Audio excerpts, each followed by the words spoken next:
if we look at the major milestones which are important for us to recall, I find in 1939 itself, early amendments were brought in just so that it is consistent. And several, year after year, 39, 40, 41, 46, 48 amendments had happened.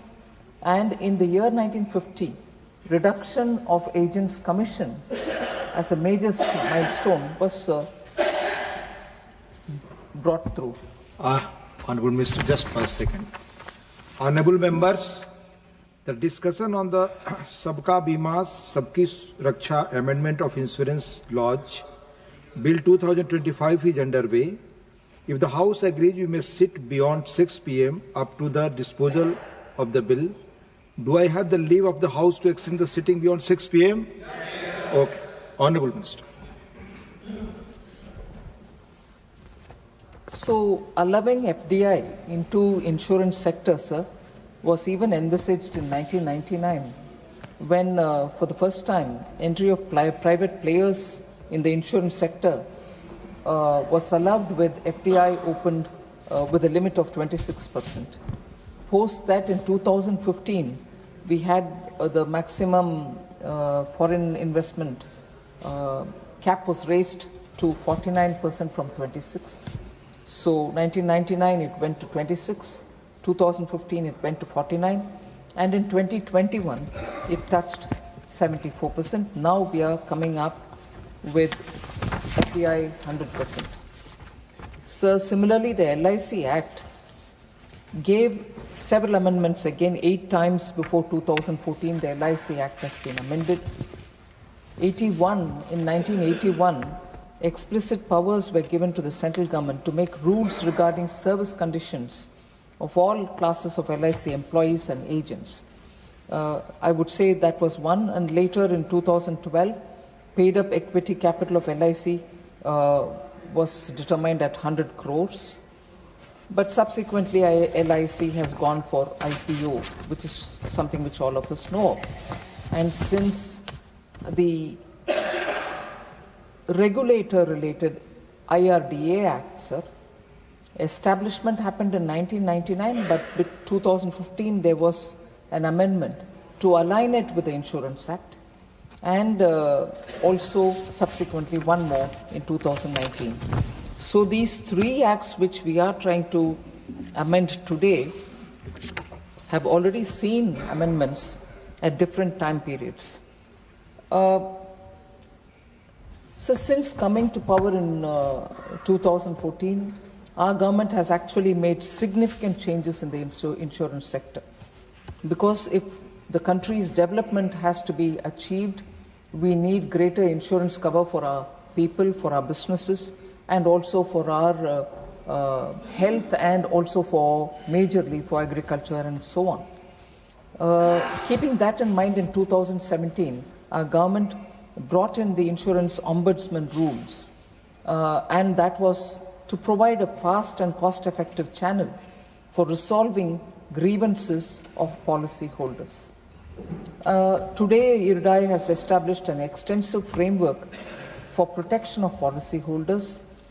It mandates insurers to provide crucial information to policyholders at the time of policy issuance, and setting stricter timelines for claim settlement. So the regulator is actually moving after consultation to giving greater protection to the policyholders.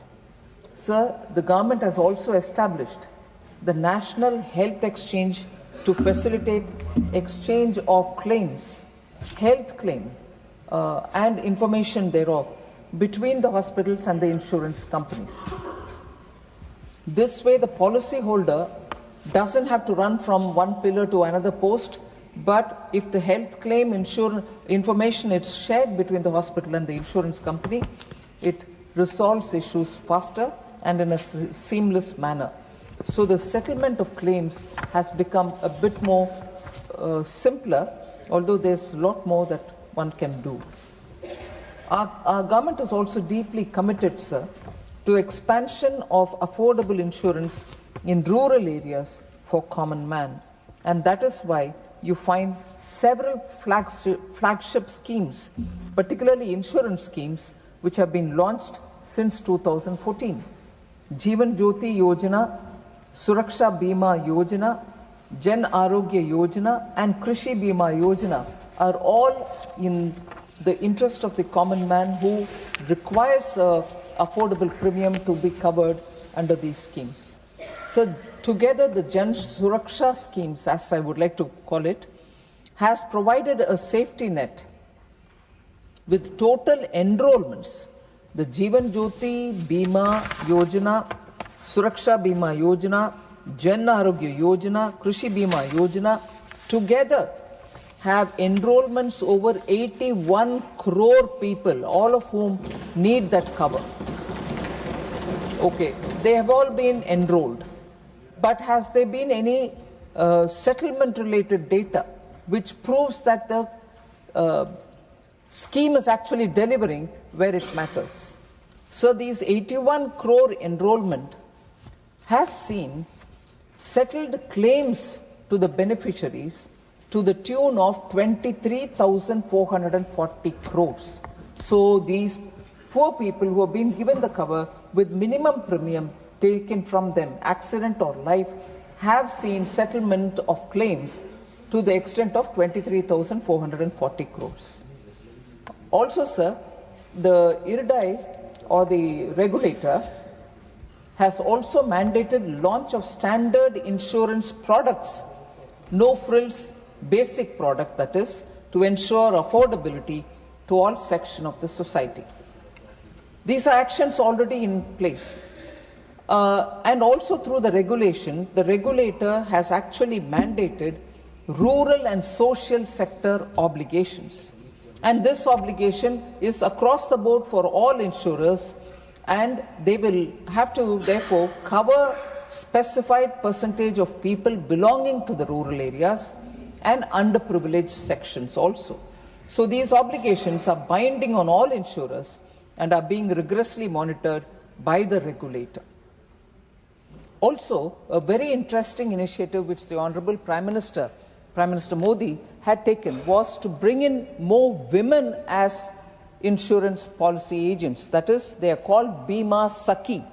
And it was launched by the Prime Minister in December 2024. Under this initiative, sir, I'm so happy to say this, close to 2.20 lakh women have been trained and deployed as insurance agents, earning a meaningful livelihood for themselves. They are increasingly contributing insurance coverage by taking insurance products to every household, especially reaching women in the households who are often left out of protection net of various insurance schemes. Another priority of the government, sir, has been to strengthen the public sector insurance companies so that they can meet the insurance needs of citizens effectively. Listing of LIC, GSE Re, that is reinsurance, and New India Assurance has been a step in this direction. So, capital to the tune of 17,450 crores has been infused in 3 other public sector general insurance companies to strengthen their capital base. As a result of these measures taken, LIC, GIC Reinsurance and Agricultural Insurance Company of India Limited, the AICIL, reported their highest ever profits last year, while other companies have also now started making a turnaround. They're becoming profitable step by step. So now to attract global capital, sir, the FDI limit, as I said, was raised from 26 to 49, 49 to 74. Foreign reinsurers were permitted to set up branches in India and thereby increasing the local reinsurance money which is available. FDI limit for insurance intermediaries, sir, was raised to 100% in 2019, which was one major step taken to enable them to provide better advisory services to citizens also. I'll just give a snapshot, sir, of the growth of the insurance sector since 2014, and gradually we see also the opening up of the sector. Sir, in 2014-15, number of insurers were 53, whereas 24-25, we have 74 insurers. Insurance penetration was 3.3%. It is now close to 3.8%. Insurance density, which is defined as average insurance premium paid per person in a year, even that has increased. US dollars 55 when it was in 2014, US dollars 97 now in 24-25. Total insurance premium in lakh crore rupees, 4.15 lakh crores in 2014-15. Now it is 11.93 lakh crores.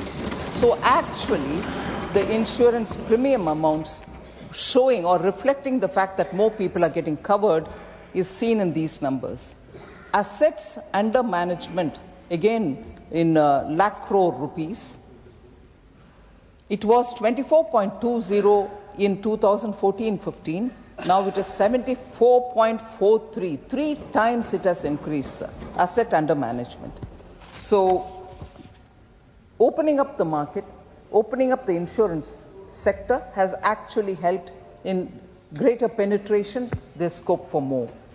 The GST Council, which met in September, sir, 56th Council, had over the year looked at the demands which were coming for health insurance and the premium having to bear the GST.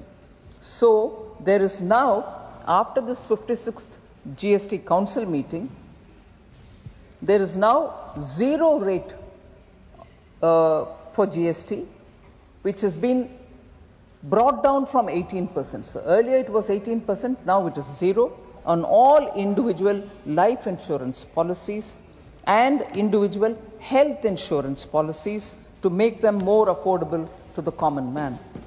Then this nil GST on individual health and life insurance is a very big tax relief that directly reduces the costs of premiums of policy holders and encouraging more people to join in the insurance schemes. So there was a major initiative taken, Aapki Poonji Aapka Adhikar, your money, your right, which saw that many unclaimed deposits or shareholders' money or insurance policy money which was lying unclaimed, we took it upon ourselves to run a campaign across every district of the country. The last which I can say, 500 districts have been covered. We held camps since October 15th, the camps are being held, and many public representatives and district administrators have participated in this. The camps have been very, very useful for the people who are legitimate claimants who have not till now benefited, who didn't know how to go about claiming it, if they knew that there was a money which they can claim, and so on. The insurance regulator also, through the Bima Bharosa, has empowered citizens to trace their unclaimed policies or insurance claims which are lying without them claiming it. So even within the first 2 months, sir, of this campaign, we were able to distribute 2,000 crores to those people who till then didn't know where to go and claim. Public rightful ownership has been recognized and the monies have been given to them. This campaign will continue. I request each one of the honorable members to please talk to people in your respective constituencies and in the states to make people aware that probably they also have something to claim and which are lying unclaimed. We will be more than happy to work to trace it all back and put it together to give the money back to the people. This is something on which Prime Minister has been closely monitoring, saying, are you giving the money back to those legitimate claims? It is the right of those people to get it, but it has to reach them. So I would think it is important for us to, all of us, help people who need to get this money. So this present bill is brought with an intention to give further boost to the insurance sector, as I said at the beginning.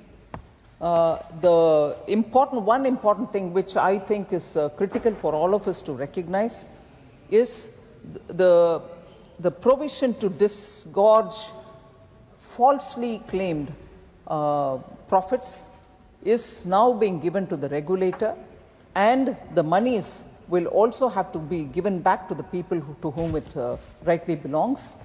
Also, every time a penalty is levied on a company, those monies will go into the policyholders' education and protection fund so that greater awareness can be built. By this, the interest of the policyholders is also being kept in mind. The regulatory oversight of the insurance companies' affairs will help in orderly conduct of the business, and therefore this particular giving greater power to the regulator for these purposes are done with an intent to protect the policyholder. Also, when in this bill we are introducing one-time registration for insurance intermediaries, this would ensure uninterrupted services being provided to the citizens. It will promote ease of doing business for service providers and reduces regulatory delays and administrative compliance burden for intermediaries. So, sir, I'm just highlighting the features which are in this bill, and immediately after that I'll take up specific request for clarification by members or questions that they have asked. I'll come to that in a minute. So our country needs further capital infusion into the insurance sector. So the question then arises, what has happened after increasing it to 26% first, then to 49%, and then to 74%? Haven't they given you the expected result? Yes, they have given. And they are also giving that story which is opening up that there is need for more. And therefore, we have to increase the cap. The proposal in this particular amendment of removing the upper cap on FDI in the insurance sector will be a seriously big enabler in ensuring Sabka Bima, Sabki Raksha. I'll just give you the number of insurance companies which are each under different levels of FDI which they have brought in. So less than 26% FDI are with 10 companies who are operating in India. 26% to 49%, there are 23 companies, insurance companies. Between 49 and 74%, there are 3 insurance companies, and 74% is with 4 companies. So there is scope for more, and this will enable global insurance by this amendment that we are seeking to bring. Global insurers will now see that the market is further opening up, and they will be able to bring in substantial capital directly and attract more insurance companies into India. So the problem has also been not just opening up or raising the cap. Many companies do not find partners in India who are willing to, join with them and do, because of various reasons. So even though there are interest shown, money to come in, technology to come in, better products to be brought into the country, sometimes those don't come because there are not enough joint venture partners which they can search and get into action. So now with this, they will be able to come, abide by Indian laws, and set up their own business even if they are unable to get a partner. So what does this do to the policyholder or to consumers who want to go into the insurance market, or who want to have them covered, who want their businesses covered? What it does is, sir, greater competition. Naturally, the premiums will have to come down. The classic example we also see, not comparing apples with apples, but solar energy, sir, at one point in time in India used to be per unit 14 rupees 50 paise, 14 rupees 75 paise. Today it's come down to 2. Greater the competition, better the benefit for the policyholder or a new person who wants to take an insurance. The rate of the premiums come down when there is good competition in the market.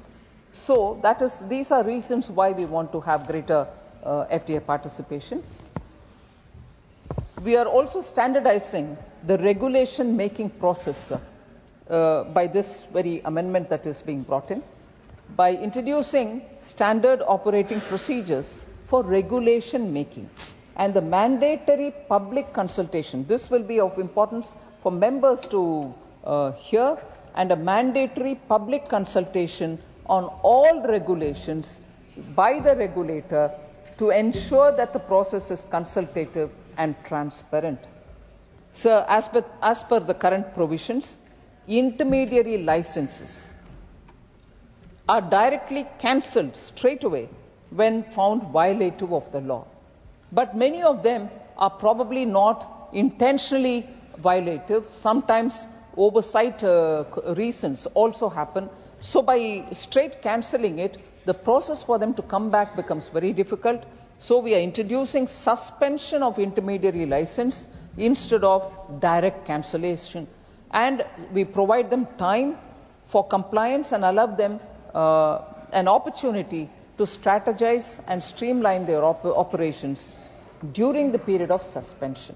So this is a progressive step towards having people do their business without the fear of getting cancelled at the drop of a hat, I would say. Provisions for merger of a non-insurance company with an insurance company would promote a simplified corporate structure. Now, even if they are not too different, there are instances in India where the holding company is whose business it is only to run insurance business, also has a subsidiary who's doing only insurance business. We are now today not able to, under the existing scheme of things, they are not able to merge one with the other, the parent company and the subsidiary. So through this we are saying strictly for those who are in the insurance. There shouldn't be a problem if the subsidiary wants to be merging itself with the holding company. This way the companies and the scaling up prospects also go up. So the legal requirement to seek prior approval of the regulator for transfer of share capital has been raised from 1% to 5%, essentially for ease of doing business. There are times when people move just 1% of the share, they have to seek prior permission. It becomes very cumbersome. So we have said, yes, you will have to come for prior permission, but only if 5% of the shares have to be transferred. So this is clearly for ease of doing business. Another measure, similar measure, is when the net owned fund requirement is reduced for foreign reinsurance branches from 5,000 crores to 1,000 crores. Thereby, smaller companies can come in and also spread more branches in the country. This would invite more of the reinsurers into the country for creating greater risk capacities. And also, there are a few questions which were asked about IFSC, level playing field with them. This is a major step towards level playing field.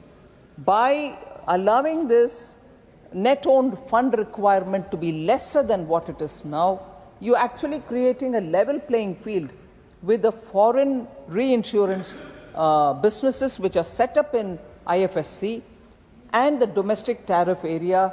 So you are actually treating both of them, although they play separately. Those who are there cannot play here, and those who are here cannot really operate from there, but the field is evened out. So the last few points on the highlights of this bill, sir. An entity engaged in the business of insurance will have to categorically use the name insurance in their company's name. If they are insurance, insurance. If they are assurance, assurance. Or if they are insurance in some way, reinsurance or health insurance or whatever. So the insurance company which does or which carries forward insurance business should have the word insurance in their name, company's name. So even the intermediaries will have to have the necessary change to indicate that the nature of business or service that they are providing, so that there is no ambivalence or doubt in the mind of people saying are they insurance, are they not? So that structure is being cleared.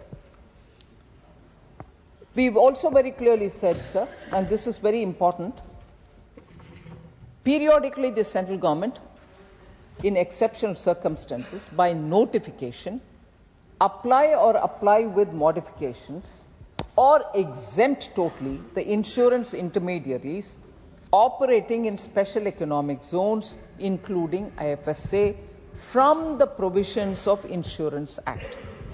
This will only be done in exceptional circumstances and for those who are in the special economic zone, not to be doing business in this country, but in those special economic zone and serve their clients elsewhere. So that is very strictly confined to that. So we are also providing, this is a very important point, sir. There have been voices saying, will LIC be diluted? Will their stature be undermined? We are providing greater autonomy to LIC so that they can open zonal offices wherever they want, because aligning compliance for its foreign offices can be done there according to that land's rule. But here, they don't need to come to the government to seek permission each time. Even a zonal office has to be opened. No, you have the right, you please go ahead. So that way, business decisions will be expedited instead of spending time seeking permission. So I've already mentioned about the disgorging of wrongful gains from insurers and intermediaries.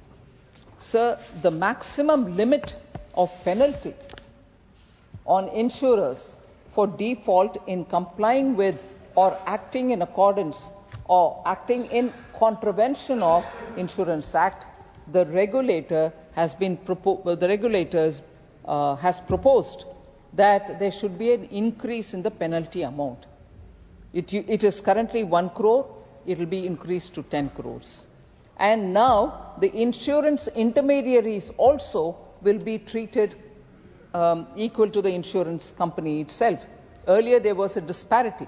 Intermediaries had one rate, insurance companies had different. Now both of them are being levied at the higher level, which is 10 crores, both insurance companies and the intermediaries.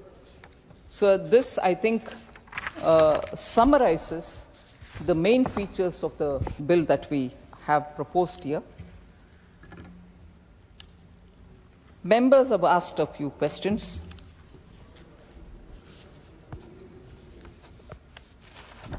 The first speaker, Sir Shakti Singh Gohilji, had asked as to why we are rushing through this bill. We are absolutely not rushing through this bill. Even as of 26th November 2024, we have written to the states and all union territories with a clear invitation to provide comments and also suggestions. And this was a very structured, documented, intergovernmental consultation, not just an afterthought. And overall consultation, even with the public, the general stakeholders, insurers, regulators, industry bodies, general public, have all been happening almost now for 2 years. In fact, in our website, we've had 13,000 inputs coming from ordinary people, people who are interested in the insurance sector, have all sent their inputs. So there has not been a rush at all. This has gone through the process, and in fact, I would think we should have come in earlier. With this kind of a timeline, I would have personally preferred if we had come a bit earlier rather than now. So then,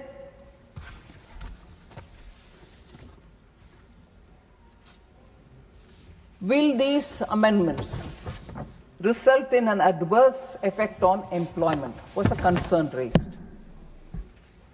I want to highlight the fact, sir, that opening up of the sector will only attract new insurers to come, new intermediaries to come, and also allied service providers will also come into the market, therefore widening the insurance ecosystem, creating net employment, new employment.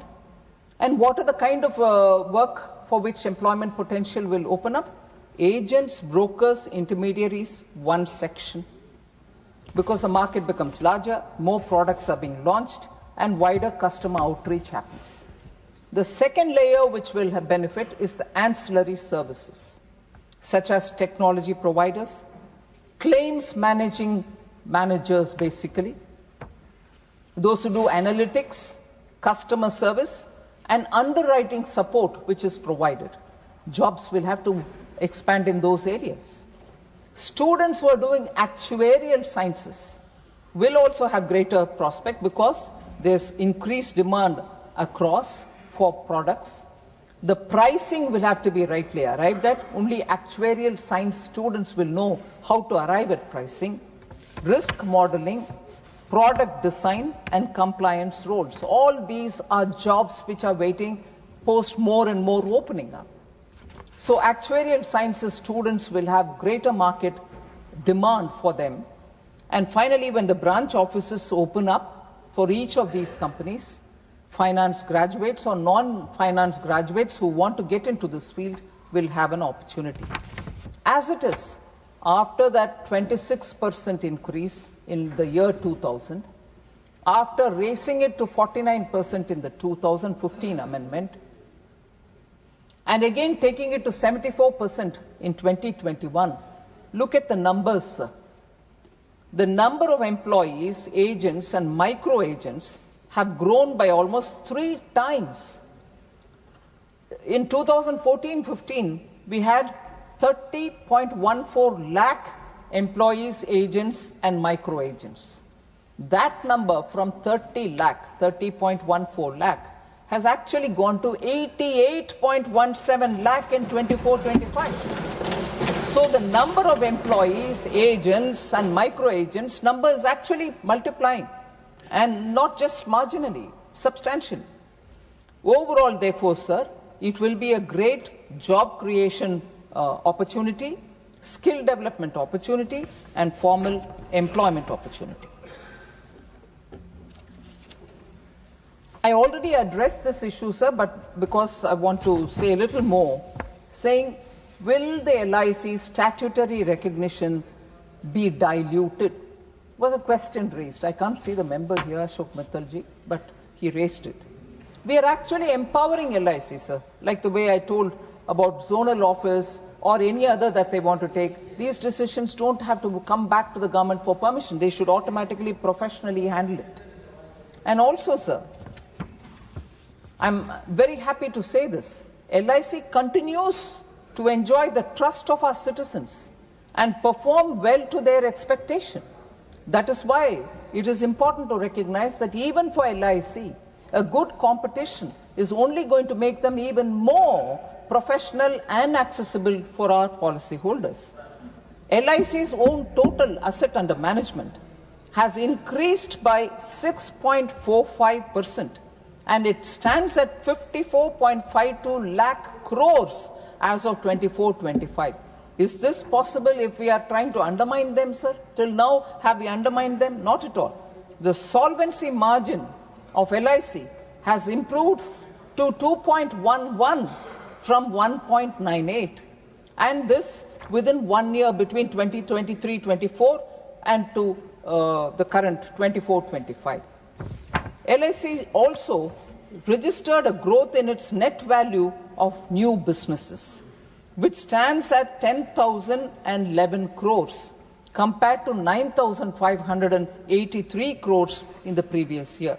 So I can give more data to prove that LIC's valuation and LIC's statutory strength that it has is still intact, and in fact it is flourishing.